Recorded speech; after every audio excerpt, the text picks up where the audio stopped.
ishe kama wakati wa Ayubu, ambapo alikuwa akisubiria, akiteswa, akiugua. Sikiliza, sio kwamba Bwana alikuwa haoni, alikuwa anaona juu ya mateso ya mtoto wake Ayubu.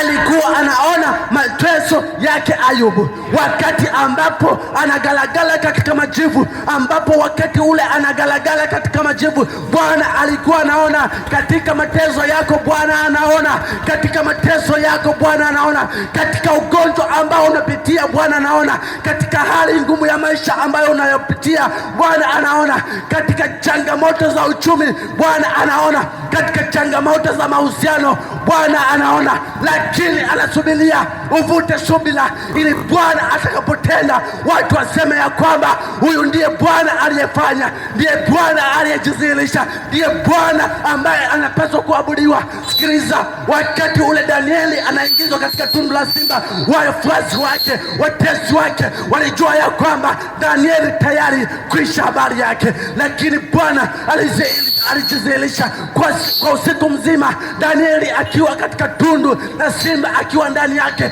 lakini Bwana alifunga makanwa ya simba ili wasiweze kumng'ata, lakini alijua ya kwamba Bwana ataniokoa, kwa maana amchaye Bwana hamchi bure.